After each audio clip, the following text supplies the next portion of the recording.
সে আসিয়ারে উলঙ্গ করে শরীরের চামড়া টেনে টেনে ছিটতেছে। আসিয়া চিৎকার দিয়া বলে, মালিক আর বরদাস্ত করতে পারি না, এই ফেরাউনের জালেমের কাছ থেকে তুমি আমারে বিদায় দিয়া দাও, তোমার পাশে আমার জন্য একটা ঘর বানায়া দাও। এবার আসিয়া মালিকের দরবারে দরখাস্ত করে, মালিক তোমার পাশে আমার একটা ঘর দাও, ফেরাউনের নির্যাতন আর সহ্য করতে পারি না। আল্লাহ এত কষ্টের পরও আমার ইমানের জজবা তুমি বাড়ায়া দাও, তোমার পাশে একটা ঘর বানাও, আমারে তুমি নিয়ে যাও। সুবহানাল্লাহ।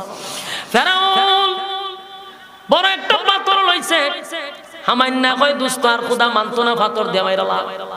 ফেরাউন না পাথর একটা লইয়া কয়, আসিয়া রে একসাথে সংসার করছি, এখন কিন্তু পাথর দিয়ে আসিয়া তোরে মাইরা ভালো।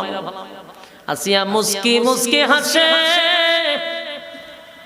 আর কি যেন পড়তেছে। ফেরাউন পাথর রেখে হয়, আসিয়া এখন তোরে আমি মেরে ফেলবো, মরার সময় মিথ্যা কথা কইস না, ক তুই কেন হাসস, কেন হাসলি? আসিয়া কয়, ফেরাউন শুন, আমি আমার মালিকের কাছে দরখাস্ত করছি, মালিক এই ফেরাউন জালেমের কাছ থেকে আমারে বিদায় দেন, আর আপনার পাশে একটা ঘর আমারে বানায়া দেন। আমার মালিক এই মুহূর্তে আমার ঘর বানাইয়া আমার চোখের সামনে ধরে রাখছে, আমি জান্নাত দেখতেছি আর মুস্কি মুস্কি হাসতেছি। তাড়াতাড়ি পাথর মার, কোনো অসুবিধা নাই। কিতাবে লেখছে ফেরাউন না পাথরটা লইয়া আসিয়ার মাথার মধ্যে মেরে দিছে। মা তোমা চিৎকার দেয়ার বলে, মালিক আমার সন্তানগুলি একে একে সব তুমি শেষ করে দাও, দুঃখ নাই, দুঃখ নাই, কিন্তু আমি যেন ফেরাউনের সামনে ঈমান হারা না হই, আমার ঈমানের জজবা তুমি বাড়ায়া দাও। একে একে 4টা সন্তানকে মার সামনে গরম তৈলে ছেড়ে দিছে। কোন মা পৃথিবীর বরদাস্ত করার মতো নয় রে, কিন্তু ঈমান কারে কয়? সুবহানাল্লাহ। ঈমান কারে কয়? ঈমান কারে কয়? ঈমান কারে কয়? এবার ফেরাউন কয়, এই মহিলা এখনো বলস, আমারে খোদা হিসাবে মানো, তোমারে ছেড়ে দি। মা সেটা বলেন, আমার 4টা নিষ্পাপ বাচ্চাকে তুই গরম তৈলে ছেড়ে দিলি, আমি মা হইয়া চোখের সামনে দেখলাম, তারপরও আমি কালিমা ছাড়লাম না, আর আমার নিজের জীবনের জন্য বুঝি কালিমা ছেড়ে দিব। এবার ফেরাউন বলে, ঠিক আছে তুমি এখন প্রস্তুতি হও। বলে আমি প্রস্তুত, তবে আমার একটা কথা আছে। এই মহিলা ফেরাউনকে বলে, ফেরাউন রে আমারে তো মেরে ফেলবি, কোনো অসুবিধা নাই, কিন্তু একটা ওয়াদা করে দে আমার সাথে, আমি যখন মারা যাব আমার বাচ্চাগুলির হাড্ডি, লাশ, গোশত, আমার শরীরের গোশত সব এক জায়গায় তুই দাফন করবি, ওয়াদা দে। আমার 4টা বাচ্চা সহ আমি সহ দুনিয়ার থেকে বিদায় হওয়ার পরে আমাদের মা বাচ্চাদেরকে এক জায়গায় তুই খবর দিবি, এটা ওয়াদা কর। কারণ ঠিক আছে, এই বাচ্চাগুলা 4 জন তেলের মধ্যে বাজি করছে। ফেরাউন না জিগাইতে 4 জন এক জায়গায় কেন, এটা কেন, ঘটনা কি? হাসরের মাঠে যেন আমার সন্তানগুলিকে লইয়া এক জায়গা থেকে আল্লাহর সামনে দাঁড়াইতে পারি। অস্থায়ী দুনিয়াতে আইসা এটা চিরস্থায়ী জান্নাতটা তোমার নামে লিখে নিতে হবে, আর লিখে নেওয়ার জন্য 4টা কোয়ালিটি তোমার পালন করতে হবে, তাহলে তুমি চিরস্থায়ী জান্নাত পাইবা। কিন্তু আমরা এই ধৈর্যটা নাই,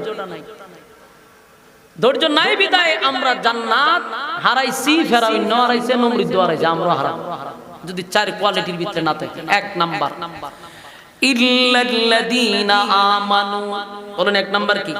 ঈমান। কার উপরে? ইল্লাল্লাযীনা আমানু, 1 নাম্বার হলো ঈমান আনতে হবে আমি আল্লাহর উপর।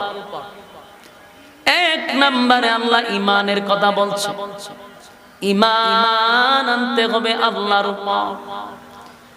যাররা পরিমাণ ঈমান যদি আপনি আমার ভিতরে থাকে, যাররা পরিমাণ ঈমান, যাররা পরিমাণ ঈমান লইয়া যদি কেউ কবরে যায় গো, আল্লাহ বলেন বান্দারে যাররা পরিমাণ ঈমান লইয়া যদি কেউ কবরে যায়, ওয়াদা দিলাম জাহান্নামের আগুনে জ্বালাবো, পোড়াবো, ইচ্ছা মতো আগে সাইজ করব, জনমের ফিডানি ফিডাবো, ফিডাইতে ফিডাইতে এরপরে একটা সময় উড়াইয়া জান্নাতে ঢুকাবো।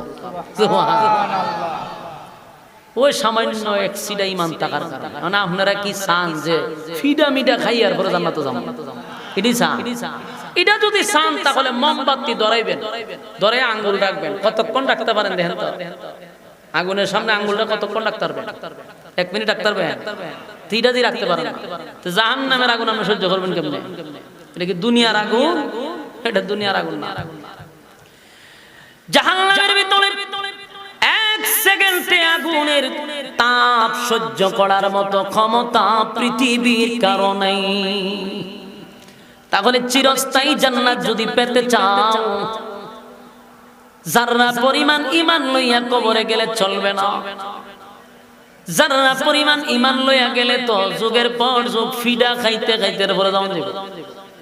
যাইবেন কোন সময়? ফিডা তো এর ভিতরে খাইবে, এটা কি সহ্য করা সম্ভব? এই জন্য রব্বে কারীম বলেন 1 নাম্বার হলো ঈমান, ঈমান আনতে হবে। যুবক ভাইরা আমার, ঈমান আমরা কারে কয়টাই চিনি না। আমরা সবাই নিজের ঈমানদার দাবি করি, কিন্তু ঈমানের কোয়ালিটি কতটা এটাও জানি না। আল্লাহর হুকুম মানি না, নবীর তরিকায় চলি না, মন গড়া জিন্দেগি চালায় আর খায় আর ঘুমায় আর স্লোগান দেয় দুনিয়াটা মস্ত বড়, খাও দাও ফুর্তি করো। এর মনের মধ্যে স্লোগান দুনিয়াটা বড়, যা পারো তা খাও। খাওয়ার জন্য রব্বে কারীম আমাদেরকে পাঠায় না। খাওয়ার জন্য যদি পাঠাইতো তাহলে হাতি আমাদের থেকে কম খায় না বেশি খায়? হাতি জনমের খাওয়ান খায়, তাহলে হাতি বানাইলি যথেষ্ট। ঘুমানোর জন্য বানায় না, আমাদের চেয়ে বেশি গাদায় ঘুমায়, খারইও ঘুমায়, বইও ঘুমায়। আল্লাহ ঘুমানোর জন্য বানায় নাই। আল্লাহ বলেন আফা হাসিবতুম আন্নামা খালাকনাকুম আবাসাও ওয়া আন্নাকুম ইলাইনা লা তুরজাউন। রব্বে কারীম বলেন অনর্থক কারণে অপ্রয়োজনে আমি তোমাদেরকে বানাই নাই বান্দা। একবার চিন্তা করো, বালিশের সঙ্গে মাথা লাগায়া চিন্তা করো। আমরা তো বালিশে মাথা লাগাইয়া শুধু মোবাইলে ফজর হয়, ঠিক না বেটি? বালিশে মাথা লাগাইয়া 10টা মিনিট সারা দিনের একটা হিসাব করবেন। কি করলাম? হিসাব মিলাইয়া দেখবেন রব্বে কারীম বলেন অনর্থক বানাই নাই, ও কারণে বানাই নাই। মানুষে বানাইছি সর্বোচ্চ সম্মান আর মর্যাদা দিয়ে। ওয়ালাকাদ কাররামনা বানি আদম, আদমের যে সম্মান আর মর্যাদা কোন সৃষ্টি জগৎকে দেই নাই। গোটা সৃষ্টি জগৎ আমি আল্লাহ বানাইছি, শুধু হুকুম দিছি তো হয়ে গেছে। 7 আসমান বানাইছে, কোন আসমান স্বর্ণ দিয়া, কোন আসমান হীরা মণি মুক্তা দিয়া, কোন আসমান রূপা দিয়া, কোন আসমান আল্লাহর নূর দিয়া। সুবহানাল্লাহ। এইভাবে 7 আসমান বানাইলো মালিক হুকুম দিয়া। সূর্য চন্দ্র গ্রহ নক্ষত্র পাহাড় পর্বত সাগর নদী নালা খাল বিল কীট পতঙ্গ যা দেখি রে যা দেখি না সব বানাইছে হুকুম দিয়া। কিন্তু রব্বে কারীম বলেন মানুষ তোরে আমি হুকুম দিয়া বানাই নাই, আমি আল্লাহ তোরে কুদরতি হাত দিয়া বানাইছি। তামাম পৃথিবী আল্লাহ বানাইছে 6 দিন, তোরে বানাইছি আমি তাড়াহুড়া করে না। 10 মাস 10 দিন লাগাইয়া বান্দা তোরে আমি বানাইছি। সময় নিয়ে বানাইলাম, সম্মান দিয়া বানাইলাম, মাটি দিয়া বানাইয়া নূরের তৈরি ফেরেশতাকে বলছি আমার মাটির তৈরি আদমকে সিজদা দে। তার মানে সমস্ত ফেরেশতাদের উপরে তোর সম্মান আর মর্যাদা আমি আল্লাহ রাখছি। ফেরেশতারা সম্মান দিল রে, সিজদা দিয়া আদম রে সম্মান করলো। আল্লাহ কয় মিস্টার ইবলিস দে আমার আদম রে সিজদা দে। ইবলিস কয় আল্লাহ আমারে তো আপনি বানাইলেন আগুন দিয়া, তারে বানাইলেন মাটি দিয়া, আমার খাসলত তো নিচের দিকে না, আমি তো সব সময় উপরে থাকি, আমি কেমনে গো মাটির তৈরি মানুষটারে সিজদা মারি? আল্লাহ কয় তুই দি যুক্তিবাদী হয়ে গেছ, আমার লগে তুই যুক্তিবাদীর মতো ওয়াজ করস, এমন যুক্তিবাদীরে আমি জান্নাতের ভিতরে রাখব না। আল্লাহ ইবলিসকে বড় সম্মান দিছিল। ইবলিসের ঘটনা তো জানেন না। ইবলিস আল্লাহ এত পাওয়ার দিছিল, মানুষ দুনিয়াতে বসবাস করার আগে এই জমিনে ইবলিস ছিল এই পৃথিবীর বাদশা। কথা কি শুনতেছেন আমার? তাহলে মুখ দিয়ে একবার বাইন্দা রেখে দিছে। বলুন এই পৃথিবীর বাদশা কে ছিল? ইবলিস। যেটা আমরা ভিতরে গুতার, যেটি আপনার গুতায় ফ্যান্ডেলতে তুলে হে ওই এই পৃথিবী চালাইছে। এই ইবলিস ছিল পৃথিবীর বাদশা। হের রাজকীয় হালত শুনেন, এক গোটা পৃথিবীটারে শাসন কইরা রাত্রের বেলা ঘুমাইতো গিয়া জান্নাতে। রাজত্ব কায়েম করছে দুনিয়ায়, কিন্তু ঘুমাইতো গিয়া জান্নাতে। কি পাওয়ার আল্লাহ তারে দিছে। তে আল্লাহ রে কইছে তুই আদম রে সিজদা কর, যুক্তি দেয়। আল্লাহর সাথে যুক্তি চলে, আল্লাহর সাথে যুক্তি দেয়। কামারে বানাইছেন আগুন দিয়া, এই আদম রে বানাইলেন মাটি দিয়া, কেমনে গো আমি আগুন মাটির দ্বারে যাব? আল্লাহ এটা বলেন আমার ইজ্জত লাগে।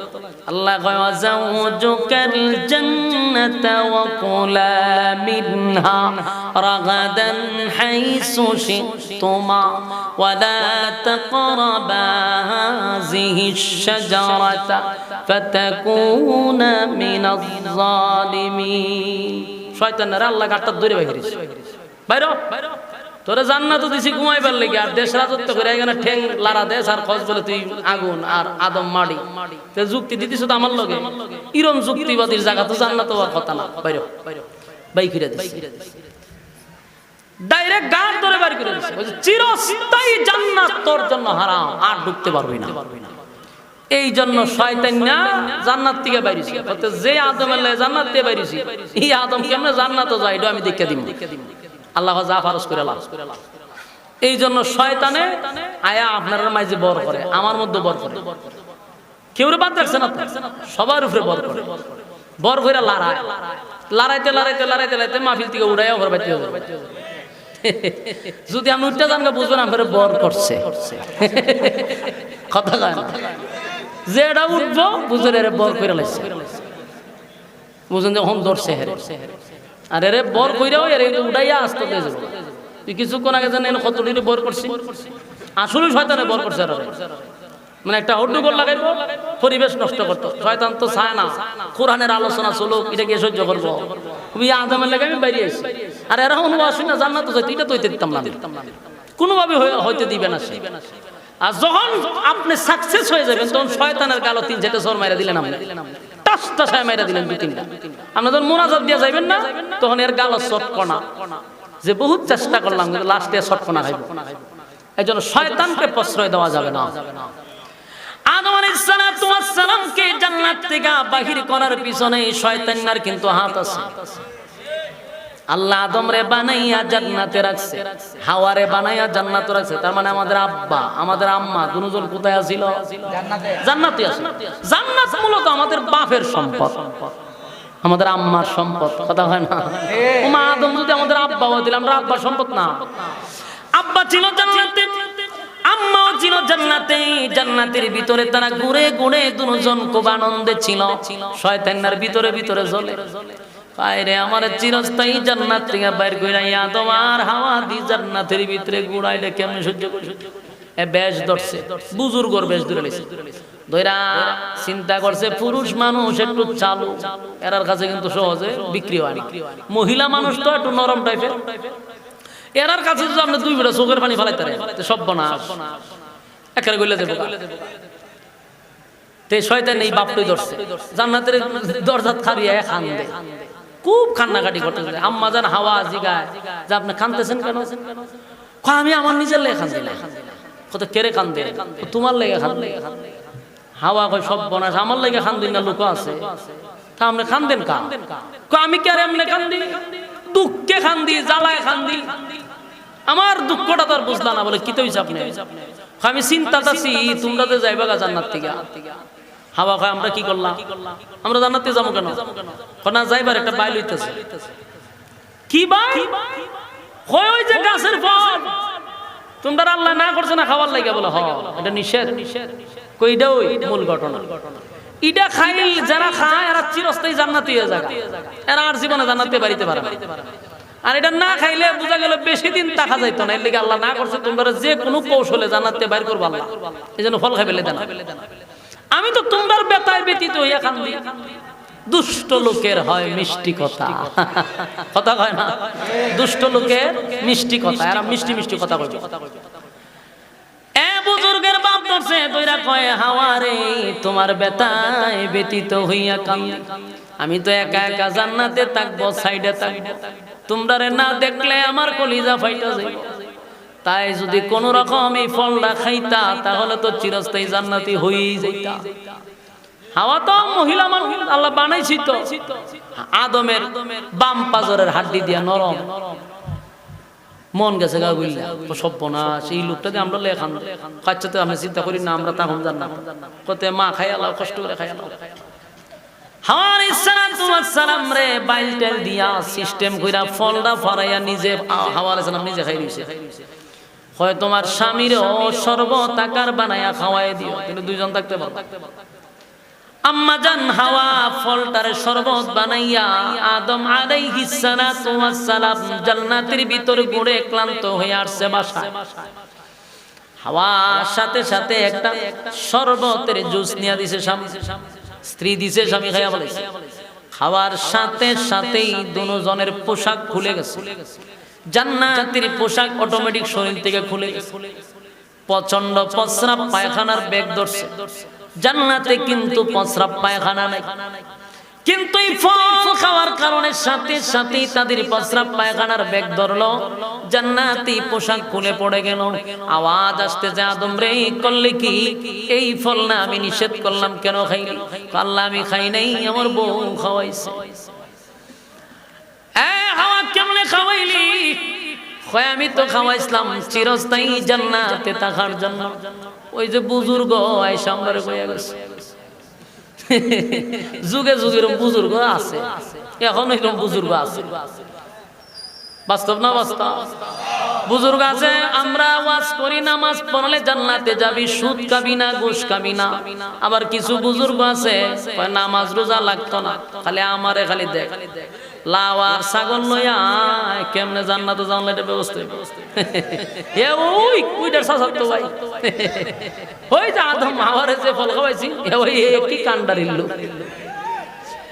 এও কয় নামাজ রোজার দরকার, আমি জান্নাতে নিব আগে গরু লইয়া ছাগল লইয়া, বছরে 2টা উরুস করি, গরু একটা দলাইস, ছাগল একটা দিয়া দিস। নামাজের প্রতি মুরিদানরে শক্ত করে ভূমিকা নেয় না, সুদের ব্যাপারেও ওয়াজ করে না, ঘুষের ব্যাপারেও ওয়াজ করে না।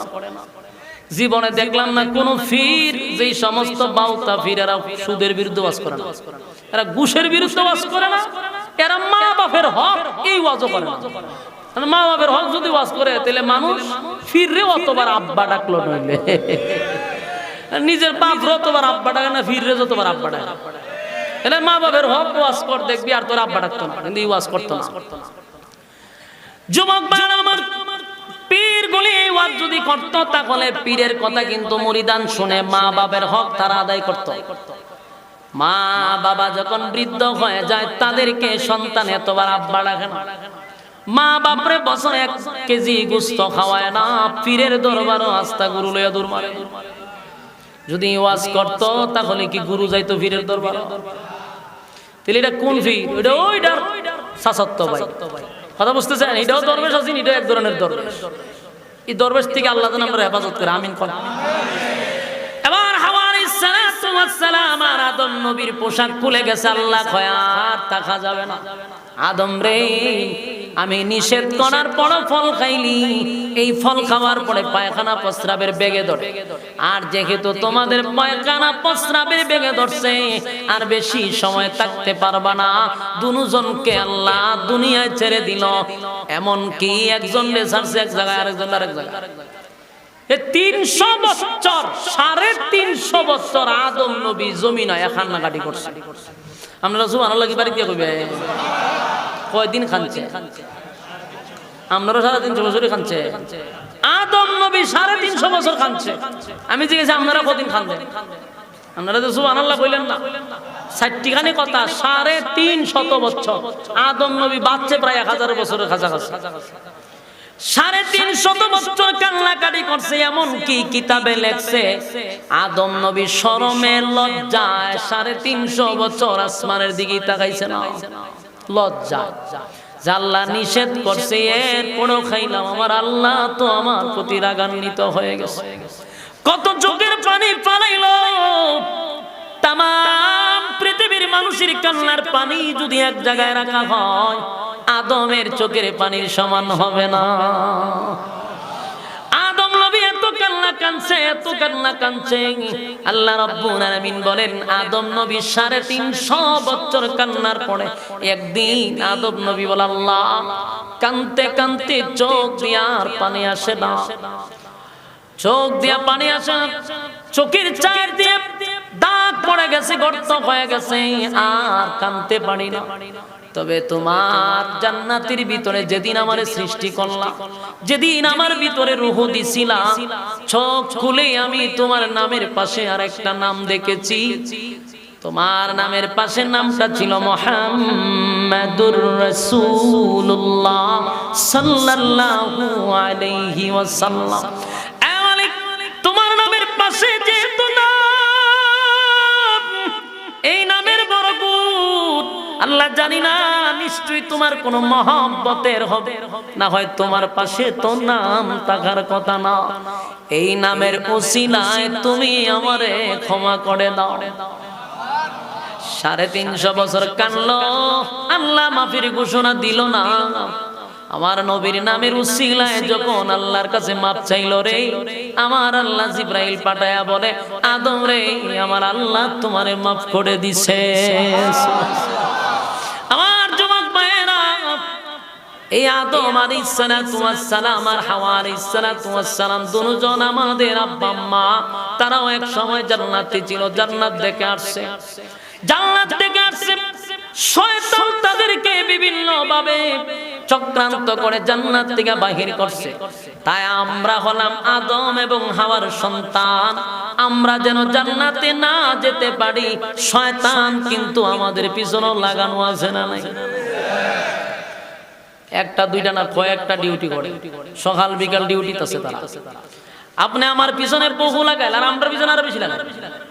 সাধারণ পাবলিকের থেকে আলেমদের পিছনে আর কি বেশি লাগে, কারণ এরা আমরা তোলে মেহনত করে বেশি। সাধারণ পাবলিক রে তো এমনি গুনাহ করানো যায়, যে কোনো সময় দাঁড় করায় প্রস্রাব করানো যায়, কিন্তু শয়তান যদি 500 লাগাইল থাকে আমার পিছনে, আমার দাঁড়ায় প্রস্রাব করাইতে পারবো? হ্যাঁ, এই জন্য আমরা বেশি লাগাতে, এরা ফারা জানা। ওলামায়ে কেরামদের সাথে শয়তান ফারে কম, এই জন্য এরা ঠিন থাকে বেশি। সাধারণ পাবলিক রে দাঁড় করে প্রস্রাব করাইতে পারবে, কিন্তু আলেম রে পারবে না। সাধারণ পাবলিক রে রাস্তার দাঁড় করে সিগারেট খাওয়াইতে পারবে, আলেম রে পারবে না। সাধারণ পাবলিককে সুদের কাজে জড়িত করতে পারবে, একজন আলেমকে পারবে না। সাধারণ পাবলিককে একজন বেগানা নারীর সঙ্গে সাক্ষাৎ করাইতে পারবে, একজন আলেমকে শয়তানে পারবে না। চেষ্টা করে কিন্তু পারে না। কথা বুঝতেছেন? আলেমদের সঙ্গে শয়তান বেশি থাকে, কারণ মেহনত করে বেশি, কিন্তু বড় কষ্ট হয়। সে যেমনে চায় আলেম সেমনে চলে না। ইচ্ছা করলে আপনাকে সিনেমার হলে নিতে পারবে, কিন্তু কয়েক হাজার কোটি টাকা দিয়ে আমার নিতে পারবে না। তাই তার মেহনত আলেমদের প্রতি বেশি। যুবক ভাইরা, যেই কথাটা আমি বলতেছিলাম, শয়তানকে আল্লাহ রাজত্ব দিছিল, কিন্তু শয়তান রাজত্ব পাইয়া আদমকে সেজদা না দেওয়ার কারণে আল্লাহ জান্নাত থেকে বাহির করছে। আল্লাহ বলেন, বান্দা শুন, নূরের তৈরি ফেরেশতারা তোরে সেজদা দিল, তোরে কত সম্মান আর মর্যাদা আমি আল্লাহ দিছি, নূর হইয়া মাটির সাজদা দেয়। আমি আল্লাহ নূরের চেয়েও মাটির সম্মান বেশি দিছি। এত সম্মান আর মর্যাদা দিলাম বান্দা, একবার কি চিন্তা করছ? এত সম্মান আর মর্যাদা দিয়া তোরে বানাইছি কি অনর্থক? কথা হয় না, অনর্থক বানাইছে। আফা হাসিবতুম আন্নামা খলাকনাকুম আবাসাও ওয়া আন্নাকুম ইলাইনা লা তুরজাউন। আল্লাহ বলেন কখনো না, অনর্থক বানাই নাই গো, অকারণে বানাই নাই, অকারণে বানাই নাই, নিষ্প্রয়োজনে বানাই নাই। কেন বানাইলো? আল্লাহ বলেন ওয়ামা খালাকাতুল জিন্না ওয়াল ইনসা ইল্লা লিয়াবুদুন।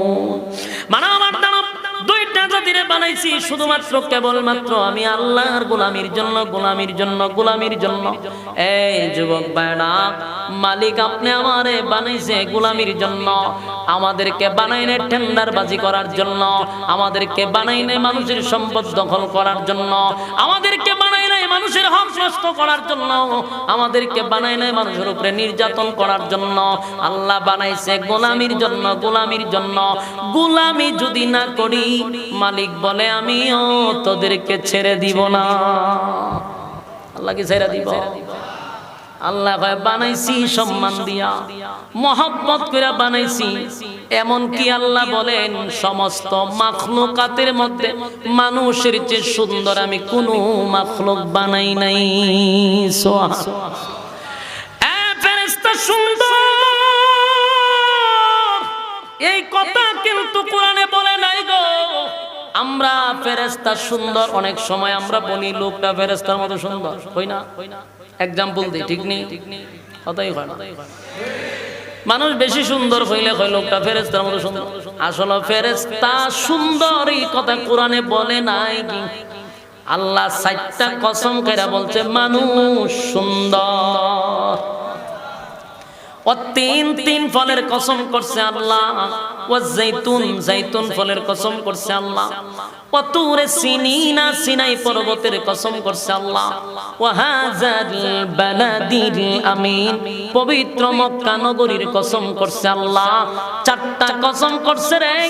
এরপর আল্লাহ বলেন লাকাদ খালাকনাল ইনসানা ফি আহসানি তাকওয়িম। রব্বে কারীম বলেন 4টা কসম, মানুষের চেয়ে সুন্দর আমি আল্লাহ কাউরে বানাই নাই, কাউরে বানাই নাই। এত সম্মান, এত মর্যাদা আমি আল্লাহ মানুষরে দিলাম। এরপরও যদি তুই আমার গোলামি না করস, আমি আল্লাহ তোরে ছেড়ে দিব না। আমি আল্লাহ তোরে সাইজ করে ছেড়ে দিব। কথা হয় না? ছেড়ে দিব।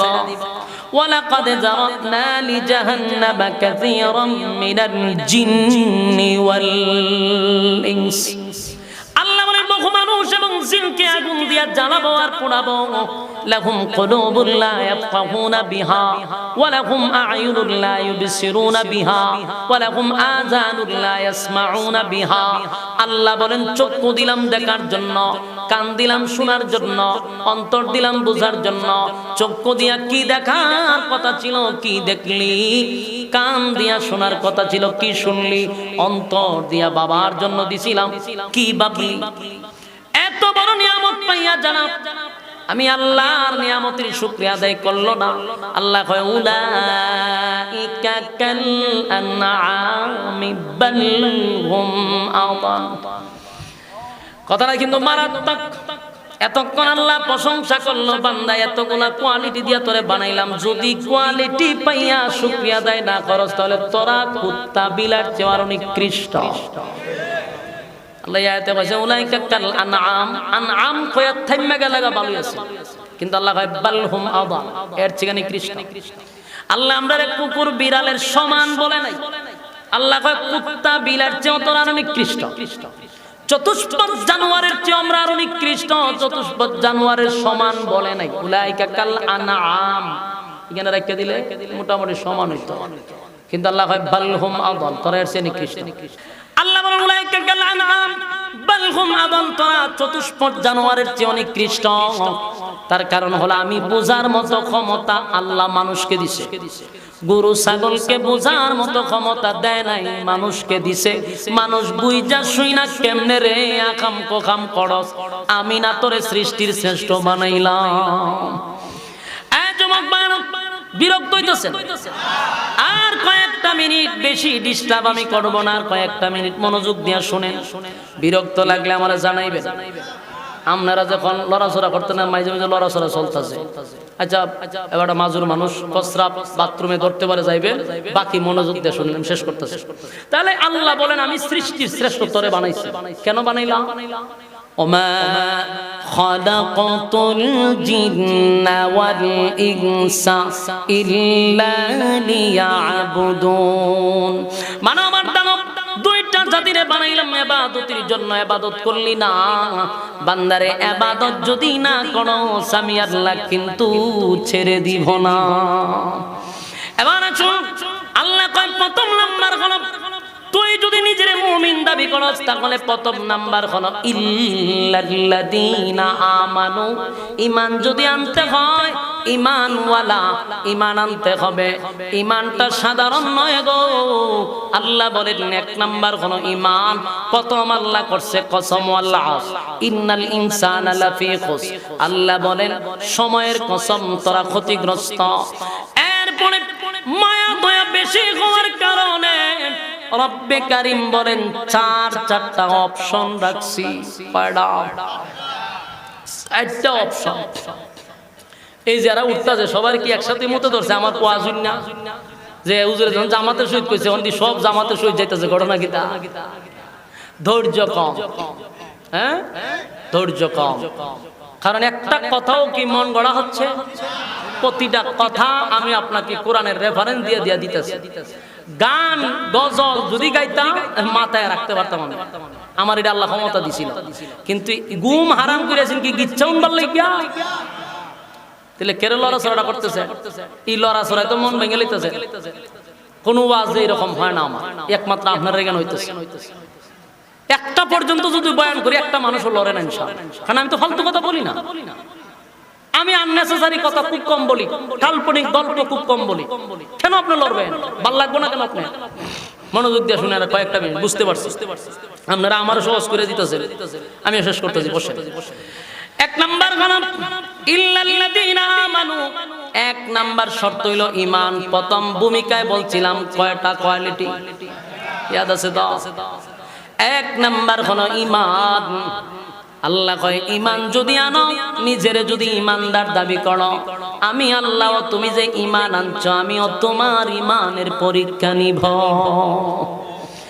আমার যুবক ভাইরা আল্লাহর কসম করে বলি, নিজের যদি ঈমানদার দাবি করেন, ঈমানদার যদি দাবি করেন, ঈমানদার যদি দাবি করেন, ঈমানের পরীক্ষা আপনার উপরে হবে, এর মধ্যে কোনো সন্দেহ নেই। ঈমানের পরীক্ষায় যদি উত্তীর্ণ হতে পারেন, আল্লাহ রাব্বুল আলামিন বলেন বিনিময়ে আমি দিব জান্নাত। আমি বিনিময়ে জান্নাত দিব, তবে তোমার পরীক্ষা না নিয়ে আমি তোমারে হল থেকে বাহির করব না। এতে পরীক্ষায় কি রেজাল্ট করছো এটা পরকালে আমি বাহির করব। তবে যদি ঈমানদার ঈমান নিয়ে কবরে যাও, এর আগে আমি তোমারে পরীক্ষা করে ছাড়ব তোমার ঈমানের পাওয়ার কত। আমি আরেকটা কথা জানায়া দেই, যুগে যুগে আল্লাহ পরীক্ষা নিছে ঈমানের। এমনকি নবী রাসূলগণের কোনো গুনাহ নাই, কোনো গুনাহ নাই। সমস্ত নবী রাসূলগণ হলেন নিষ্পাপ। এটা আহলে সুন্নাত ওয়াল জামাতের আকীদা। এবং আমাদের আকীদা হলো নবীরা কি মাসুম। বলুন নবীরা কি? আমাদের আকীদা হলো নবীরা মাসুম। নবীদের কোনো গুনাহ নাই গো, নবীদের কোনো গুনাহ নাই। কিন্তু সেই নবীদেরকে আমার আল্লাহ পরীক্ষা করছে। নবীরা মাসুম হওয়া সত্ত্বেও যদি পরীক্ষা করে, নরসিংদীর ভাইয়েরা একটা বার কি নিজেরে প্রশ্ন করছেন, নবীরা তো গুনাহ করলো না, নবীরা মাসুম, তাদেরকে আল্লাহ পরীক্ষা করলো। আমরা নিজেরা যদি মুমিন ঈমানদার দাবি করি, আমার আল্লাহ কি বিনা পরীক্ষায় জান্নাত দিবে? যুগে যুগে যুগে যুগে পরীক্ষা নিছে রে। এমন কি আমার আল্লাহ বলেন ইমানের পরীক্ষা সবাইকে দিতে হবে। সাধারণ একজন মহিলার কথা শোনাই, ইমানের কত পাওয়ার, ইমানের কত পরীক্ষা। আপনারা ফেরাউনের নাম শুনছেন। ফেরাউন ভালো ছিল না খারাপ ছিল? ফেরাউন পৃথিবীর মধ্যে সবচেয়ে নিকৃষ্ট একটা প্রাণীর নাম হলো ফেরাউন। এই ফেরাউন এত জালেম, নিজের খোদা দাবি করত। কি দাবি করত? নিজেরই বলতো আমি খোদা, আমি খোদা। আমারে খোদা না মানলে যে মানতো না তারে শুলিতে ঝুলায় মারত। আর ফেরাউন এত নিকৃষ্ট ছিল যে ৯০,০০০ নবজাতক শিশুরে সে জবাই করছে।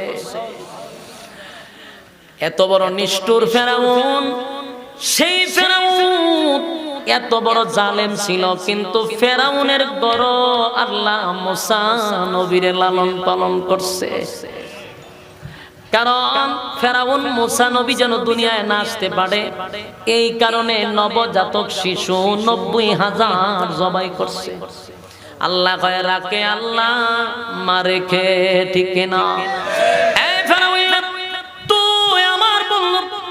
মুসা না আসার জন্য ৯০,০০০ নবজাতক শিশু মারলি। আমি আল্লাহর সিদ্ধান্ত হলো তোর খাওয়াইয়া তোর ফরাইয়া আমি মুসারে তোর ঘরে লালন পালন করব।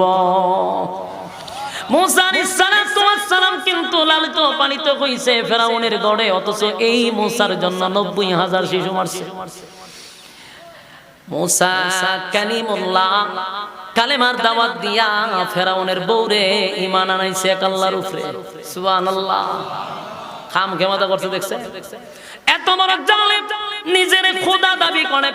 আর ফেরাউনের বউ আসিয়া কালেমা পড়ছে মুসার রব একমাত্র একত্ববাদী খোদার উপরে ঈমান আনছে। সুবহান। ফেরাউনের একটা স্বভাব ছিল, কেউ যদি তারে খোদা না মানে তারে না মারা পর্যন্ত সে শান্তি পায় না। একদিন তার মেয়ের একজন দাসী ছিল, সে প্রতিদিন আইসা তার পালক একটা মেয়ে ছিল। ফেরাউনের কিন্তু কোনো সন্তান ছিল না। এ আটকুরা আসিল কি দাসী, এ পালক মেয়ে বলতো। এই পালক মেয়েটার মাতা আশ্রানোর জন্য, তার খেদমত করার জন্য একটা মহিলা নিয়োজিত ছিল। এই মহিলা তার মাথা আশ্রাইতে গিয়া শিরুনি মাটিতে পড়ে গেল। শিরুনিটা বিসমিল্লাহ করে যখন উঠাইছে, ফেরাউনের মাইয়া কয় তুমি কার নাম নিলা? তো আমার রবের নাম নিছো। ফেরাউনের মাইয়া কয় আমার বাপ ছাড়া কি আরো রব আছে? কয় আমি যেই রবের উপরে ঈমান আনছি সেই রব মুসার রব, সেই রব আমার রব, সেই রব তোমার বাপেরও রব। ফেরাউনের মাইয়া তো মেজাজ গেছে গরম হয়ে। আমার বাবা ছাড়া যদি খোদা থাকে তাহলে আমার বাবারে জিগানো দরকার। ফেরাউনের কাছে গেছে গিয়ে কয় আব্বা আমাদের ঘরে যে মহিলাটা থাকে, আমাদের কাজের মহিলা, সে বলতেছে আপনি ছাড়াও নাকি তার আর একটা রব আছে। ফেরাউনে কয় তোমার কাজের মহিলারে ডাক দাও। মহিলার সামনে হাজির করলো, কিরে তুই নাকি আমারে সারা অন্য কাউরে খোদা মানস? বলে আমি তো খোদা মানি মুসার আল্লাহরে। সুবহানাল্লাহ। ফেরাউন কয় আমারে খোদা মানস না? বলে না, তুই কোন অ্যাঙ্গেলে খোদা হতে পারস না, তুই একটা জালেম, তোর মতো জালেম খোদা হতে পারস না। ফেরাউনের সান্দি গরম হয়ে গেছে। ফেরাউন ভাই হামান্না রে দেখছত নি বন্ধু, আমার সামনে দাঁড়াইয়া আমারে অপমান করছে। ও সাইজ করে লাইছি। মাসি তার 4 জন ছেলে মেয়ে ছিল, ওই কাজের মহিলার 4 জন বাচ্চা ছিল। হামান্নার বুদ্ধিতে কয় ডাইরেক্ট মারিস না, তার 4টা বাচ্চারে আইনা তার সামনে মেরে ফেল, দেখবে ভয়ে কালেমা পড়বে। ভয়ে কালেমা বাদ দিয়া তোরে খোদা মানব। এই কাজের মহিলার 4 জন বাচ্চা ছিল, 13টার 2 আনছে। না কয় এই মহিলা তোমার চোখের সামনে আমি তোমার বাচ্চাগুলাকে একে একে মেরে ফেলবো, এখনো ভালো আছে, আমারে খোদা হিসাবে মেনে নাও। মহিলা কয় আমার বাচ্চা কেন, আমিও 10 বার আল্লাহর জন্য জীবন দিতে পারি, তারপরও রবের কালেমা ছাড়বো না। এটা নাম হলো ঈমান। ঈমান কারে কয়? এই নরসিংদীর বাইরা আমি এই কথাটাই আপনাদেরকে বুঝাইতে চাই, যারা ইমানের দাবি নিয়ে বসে আছে, আল্লাহর কসম, ইমানদারকে ইমানের পরীক্ষা না করে আল্লাহ কবরে নিবে না। যাদের পরীক্ষা নাই বুঝবেন ইমান দুর্বল, এই দুর্বল ইমানে আল্লাহ পরীক্ষা নেয় না। যত বড় ইমানদার তত বড় পরীক্ষা। আল্লাহ ওই মহিলার পরীক্ষা নিয়ে নিছে। তার সামনে ফেরাউন কত বড় জালেম ছিল। ফেরাউনরে মানুষে বলতো পেরাক ওয়ালা ফেরাউন, ও ফিরাউনা জিল আউতা। ফেরাউনের কি তা কইতো? পেরাক ওয়ালা ফেরাউন। এ ফেরাক মারতো মানুষ। ওই ফেরাউন প্রচন্ড গরম তৈলের মধ্যে বাচ্চাগুলারে একটা প্রথম ছেড়ে দিচ্ছে, ফুটন্ত তৈলের মতো। মার সামনে বাচ্চার দুধ তৈলে ছাড়ে। চিন্তা করছেন বিষয়টা? হাড্ডি আলাদা, গোশত আলাদা হয়ে গেছে। ফেরাউন ওয়াদা রাখছে, 4 জনকে এক জায়গায় খবর দিছে, এই যুবক ভাই ঈমান ছাড়লো না। ফেরাউন মারার পরে দৌড়ায়া গেছে আসিয়ার কাছে। গিয়া কয়, আসিয়া গো, ঘরের কাজের মহিলাটা আমারে খোদা মানে নাই, এইজন্য তারে সাইজ করে লিছে। আসিয়া কয়, আমি শুনছি। কয়, দেখছো কত বড় বেয়াদব? কয়, বেয়াদব না, সে জান্নাতের পাগল। আল্লাহর তরি জান্নাতে গেছে, আনন্দে গেছে, অসুবিধা। তুই তো জালেম, তোর কোনো মায়া দয়া আছে? ফেরাউন না হয়, তুমি কি হের মতোই দি কথা কও? ওমা, তুমি না খুদার বউ? খুদি? আমি খুদা হইলে তুমি খুদার বউ? করি জীবন চলে যাবে, আমি ঈমান ছাড়ব না। সুবহান। ফেরাউন কয়, আসিয়া, তুমি যদি আমারে খোদা না মানো তাহলে তোমার কাপড় শরীরে রাখবো না, উলঙ্গ করে দিব। আসিয়ারে 3-4 জনে ধরে উলঙ্গ করে দিল রে। এমন কি ফেরাউন কত খারাপ, নিজের স্ত্রীকে পর্যন্ত পেরাক মারছে। হাতে পেরাক মারছে, 2 হাতে 2টা পেরাক মারছে, 2 পায়ে 2টা পেরাক মারছে হামান্নার বুদ্ধিতে। হামান্না কয়, দোস্ত, পেরাক মাইরা রৌদ্রের মধ্যে শোয়া রাখো। রৌদ্রের মধ্যে শোয়া রাখছে, প্রচন্ড গরম। বাংলাদেশের রৌদ্র নয়, এই গরম বালু গরম রৌদ্রের মধ্যে, মরুভূমির মধ্যে শোয়া রাখছে পেরাক দিয়া। এরপরে কতক্ষণ পরে ফেরাউন দৌড়ায় যায়, আসিয়া গো, এখনো ভালো আছে, আমারে খোদা মাইন্নালা ছেড়ে দিব। আসিয়া বলে, জীবন চলে যাবে, খোদা তোরে মানব না, ঈমান আনছি এক আল্লাহর উপরে। সুবহানাল্লাহ। বারবার ফেরাউন দৌড়ায়া যায়, কিন্তু আসিয়া আল্লাহ আল্লাহ আল্লাহ বলে ডাকতেছে। ফেরাউন কয়, বন্ধু আমার বউ আমারে না ডেকে আল্লাহরে ডাকে। কয়, আসিয়ারে ফেরাউনের বুদ্ধি দিছে, আসিয়ার শরীরের চামড়াগুলি টেনে টেনে তুলে ফেল। নাউজুবিল্লাহ। চামড়াগুলি তুলে ফেলো, তাহলে দেখবা সহ্য না করতে পেরে তোমারে খোদা মানবে। হামান্নার বুদ্ধিতে ফেরাউন কত বড় নিকৃষ্ট। নিজের স্ত্রী হাসিয়া সাধারণ কোন মহিলা ছিল না রে। পৃথিবীর মধ্যে 4 জন মহিলা, 4 জন মহিলার মধ্যে আসিয়া একজন মহিলা জান্নাতের সুসংবাদ দুনিয়ায় পাইছে। সুবহানাল্লাহ। আসিয়া সাধারণ কোন মহিলা নয়, কিতাবে লেখছে আসিয়া বিশ্ব সুন্দরী ছিল। সুবহানাল্লাহ। এত সুন্দরী ছিল, বিশ্ব সুন্দরী ছিল। তখনকার যুগের সবচেয়ে সুন্দর আসিয়া ছিল। সেই আসিয়ারে উলঙ্গ করে শরীরের চামড়া টেনে টেনে ছিটতেছে। আসিয়া চিৎকার দিয়া বলে, মালিক, আর বরদাস্ত করতে পারি না, এই ফেরাউনের জালেমের কাছ থেকে তুমি আমারে বিদায় দিয়া দাও, তোমার পাশে আমার জন্য একটা ঘর বানায়া দাও। এবার আসিয়া মালিকের দরবারে দরখাস্ত করে, মালিক, তোমার পাশে আমার একটা ঘর দাও, ফেরাউনের নির্যাতন আর সহ্য করতে পারি না। আল্লাহ, এত কষ্টের পরও আমার ঈমানের জজবা তুমি বাড়ায়া দাও, তোমার পাশে একটা ঘর বানাও, আমারে তুমি নিয়ে যাও। সুবহানাল্লাহ। ফেরাউন বড় একটা পাথর লইছে।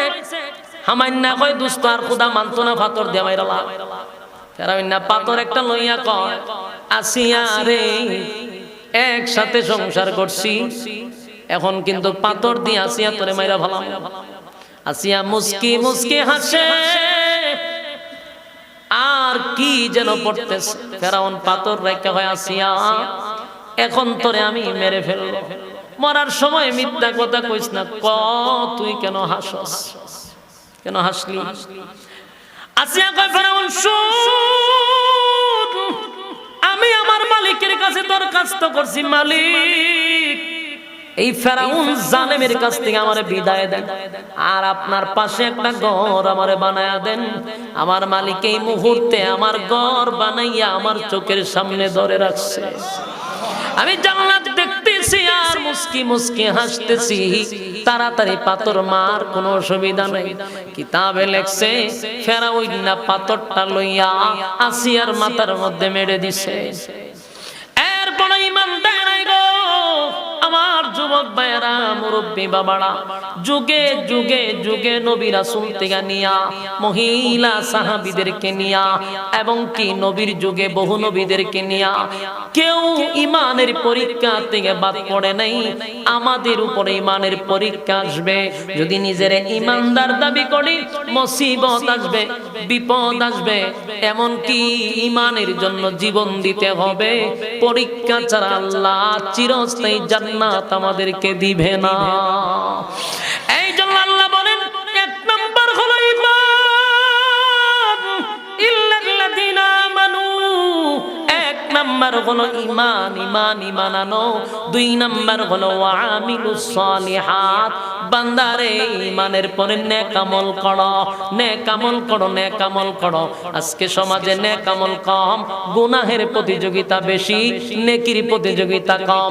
এই দেখেন, এই জায়গায় যদি আমি না আইসা মমতা যাইতো, বলুন তো দেখি মানুষের সংখ্যা কম না বেশি থাকতো?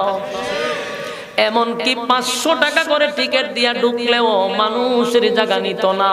কেন জানেন? গুনাহের প্রতিযোগিতা সমাজে বেশি রে, নেকির প্রতিযোগিতা বড় কম। আজকে যারা দেখেন এখন পর্যন্ত অ্যানালাইজ করে দেখেন, এই পর্যন্ত প্রথম যে শ্রোতা ছিল এখন পর্যন্ত কি সেই শ্রোতা আছে? না না। তাহলে বোঝা গেল দ্বীনের জন্য, ভালো কাজের জন্য সবাইকে আল্লাহ গ্রহণ করে না। যেই জন্য যারা বসেন, কোন মানুষ যদি দ্বীনের কাজে বসেন, কোন মানুষ যদি দ্বীনের কাজ করতে পারেন, বুঝবেন আল্লাহ আপনাকে ভালোবাসে। কথা হয় না? যদি আপনি মসজিদে বসা থাকেন, যদি আপনি দ্বীনি কোনো কাজে লেগে থাকেন, মনে মনে শুকরিয়া আদায় করবেন যে আল্লাহ আপনাকে ভালোবাসে। ভালো যদি না বাসতো এখানে না বসাইয়া গানের মঞ্চে বসায়া রাখতো। ভালো যদি না বাসতো খারাপ কাজে লাগায়া রাখতো। আল্লাহ ভালোবাসে বিদায় এখানে বসায়া রাখছে রে। যুবক ভাইরা, এই সমাজে নেকির কাজ বড় কম, গুনাহের প্রতিযোগিতা বেশি। আল্লাহ বলেন ঈমানের পরে এরপরে ঘোষণা দিছে ওয়ামিলুস সালিহাত, তোমরা নেক আমল করো। এক নাম্বার হলো ঈমান, দুই নাম্বার হলো নেক আমল, নেক আমল। তিন নাম্বার হলো হক কথা ওয়া তাওয়াসাউ বিল হক। তিন নাম্বার হলো সদা সর্বদা হক কথা বলো। সুবহানাল্লাহ। হয় না? হক কথা বলতে হবে। যেই কথা অনেক সময় তিতা লাগে, তারপরও আপনাকে বলতে হবে, কারণ হক কথা বলার কথা কে বলছে? হক কথা যেই লোকটা বলে সমাজের কাছে এই লোকটা বেশি ভালো হতে পারে না। সমাজের মানুষ তারে গ্রহণ করে না, কারণ হক কথা বড় তিতা, দুষ্ট লোকের কথা বড় মজা। এই জন্য আল্লাহ বলেন তিন নাম্বার হলো সর্বদা সব সময় হক কথা বলবা। এতে তোমার বিপদ আসতে পারে, তোমার শত্রু বাড়তে পারে, কিন্তু আল্লাহর দ্বীনের জন্য হক কথা বলা ছাড়বা না। হক কথা বলতে গিয়ে জেল হতে পারে, জরিমানা হতে পারে, মাইর খাইতে পারি, এরপরও হক কথা বলা ছাড়া যাবে না। বলুন কয় নাম্বার? তিন নাম্বার হক কথা। চার নাম্বার হলো ওয়া তাওয়াসাউ বিস সাবর। চার নাম্বার হলো বান্দারে ধৈর্য ধারণ করতে হবে, সবর করতে হবে। মুসিবত আসলে সবর করতে হবে, বিপদ আসলে সবর করতে হবে। যে কোনো বিষয় যদি আসে তাহলে সবর করবা যে এটা আল্লাহর পক্ষ থেকে আসছে, আমার জন্য এটা কামিয়াব হতে পারে। বান্দা তুমি যদি চারটা কোয়ালিটি মেইনটেইন করো, ওয়াদা দিলাম বাংলা ধ্বংস হবে না। আল্লাহ কিন্তু কসম করে বলছে ওয়াল আস, সময়ের কসম, ইন্নাল ইনসানা লাফি খুস, মানুষ তোরা নিশ্চয়ই ক্ষতিগ্রস্ত। চারটা অপশন দিয়া বলে যদি চারটা কোয়ালিটি মেইনটেইন করো, এক নাম্বার হলো ঈমান, দুই নাম্বার হলো নেকামত, তিন নাম্বার হলো হক কথা, চার নাম্বার হলো ধৈর্য। আমার যুবক ভাইরা, চারটা কথা যদি দিলের কান লাগায় শুনে থাকি আর চারটার উপরে যদি আমল করি, আল্লাহর কসম আমরা ক্ষতিগ্রস্ত হব না। চারটা কারা কারা মানবেন? দুইটা হাত তুললা দেখায়া দেই। লিল্লাহে তাকবীর।